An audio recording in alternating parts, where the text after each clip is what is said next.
Welcome, ladies and gentlemen. This is Mr. Green. You're watching a new series here on the Women's Pro Wrestling Network called From the Vault.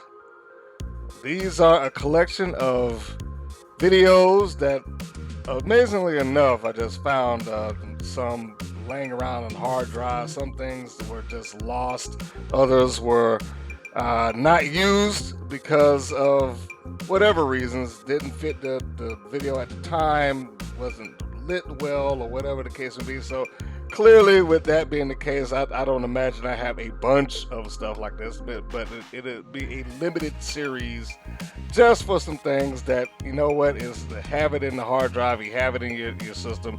Really no reason just to dump it and lose it. May as well drop it and see if it garners any sort of interest. So here it is. This is the first From the Vault, and this features NXT's referee. A lot of you recognize her as being Aja Perera, and now she's known as Aja Smith in the WWE's NXT referee system. So this is a little clip or a little segment that we shot some years ago before she was even the athletic, before she was the extraterrestrial.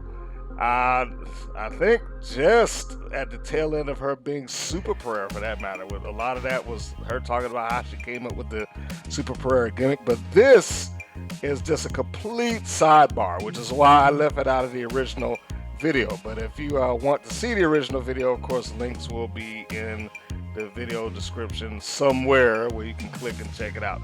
But here it is. This is the Vault. So thank you and enjoy.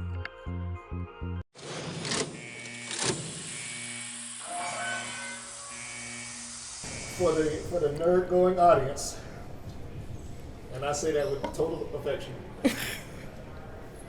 the comics top 5. I don't even know if I have a top 5 comic. Like, all I read is Spider-Man, and I know that's a shame. All I read is Spider-Man comics. It's really a shame. I need to get deeper, but like, I'm busy. I have to save the world, okay? So I read the Spider-Man comics, and I watch Spider-Man and His Amazing Friends when I have the time, and I eat pizza, and I play Legend of Zelda. Like, that's. How do you watch Spider-Man and His Amazing Friends? That cartoon's like 30 years old. It's on Netflix. You didn't know it? Yes. They have so many Spider-Man cartoons on Netflix. Well, I see Ultimate Spider-Man on Netflix. Spider-Man and His Amazing Friends are on there too. I didn't like Ultimate Spider-Man. It wasn't. What? None of this is going to This is just me asking. Okay, again, Spider-Man and His Amazing Friends is like 30 years old. How is it that you like that over Ultimate Spider-Man? I guess I just like the classics. I don't know. I mean, all right. It's a very basic plot. I don't know. It's just that's what I like. I mean, it did contribute Firestar to the exactly, yeah. legacy because they just made her up for the show.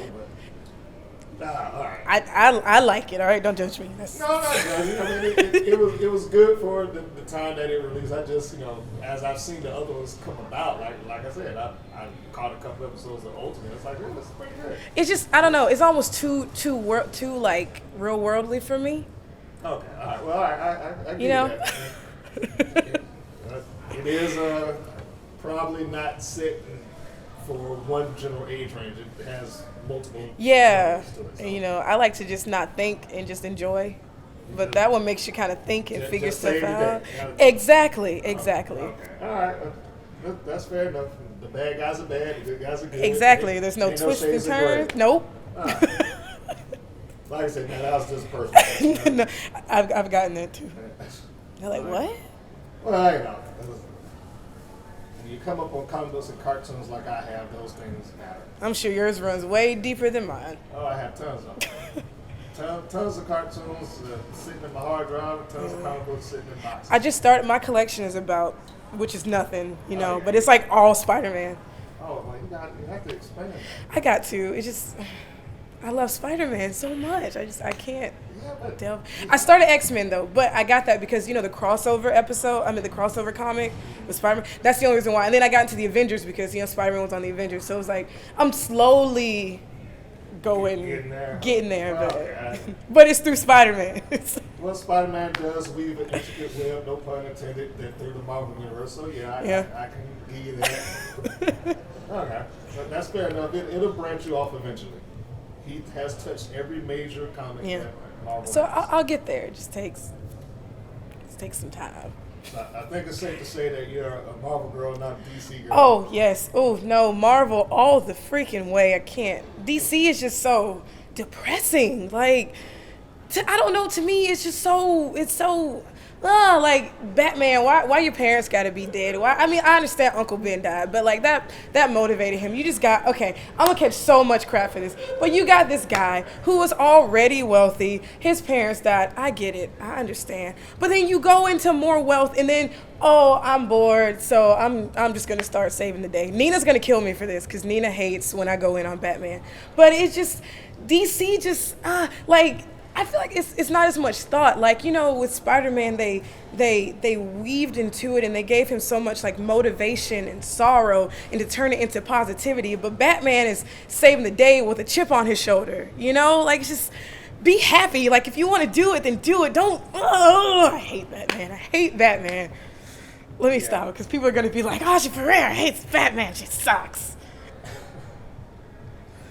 I will say, if I include that to the bonus, it'll be on the back end, on the bonus side, and you probably will get some heat. From some fans out there. Just, you know, Batman is a beloved guy. For some reason. I don't know why. Well, he's had a long, hard road to get to where he is today, and I'll go into that later. It was so long and hard. It was so hard, just having money and just... Well, no, I mean, I just mean the character, because there was a point in time, most people don't know it now we're off of wrestling. But there was a point in time where that character was a joke, by and large, to everybody. Because the only representation that they had of him was Adam West's TV.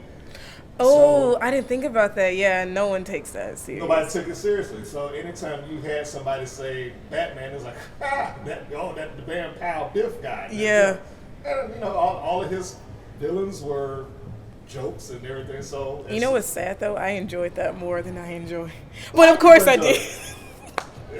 Now here you got a lot of people enjoyed that. There's nothing wrong with the show. The show actually contributed a lot to what they use in Batman now. Catwoman didn't have a bodysuit until that show. The Riddler never wore a suit until that show. You know, those things carried over. So it had its place, but it almost killed. I could see that comic completely. Characters. Yeah. So I mean, for the mainstream audience, there was a point where they did morph the comic books, so the comic book readers knew that Batman was getting serious. Right. But every mainstream is like, oh, he's just mainstream. He was an idiot. Yeah. You know what? That's a little sympathy now, a little bit, just a teeny bit. I'm glad I could give some lesson to help Batman out. It wasn't until Tim Burton's movie came that ultimately changed. Yeah. So there we go. I'm glad I was able to put that off. We're learning today. Well, yeah, you have to get that in. That just went off on a whole tirade for no apparent reason. Now I gotta finish the other half of the So sorry. Nina always gives me so much crap for that though. That's it. Yeah. Now as a long-term reader of comics, they both had their so I can't fault you or Nina one way or the other. I'm gonna actually buy now just to give it the fair chance. I'm actually gonna buy a few. I'm actually gonna buy different ones because I'm so stuck on Spider-Man. It's sad. It's so sad.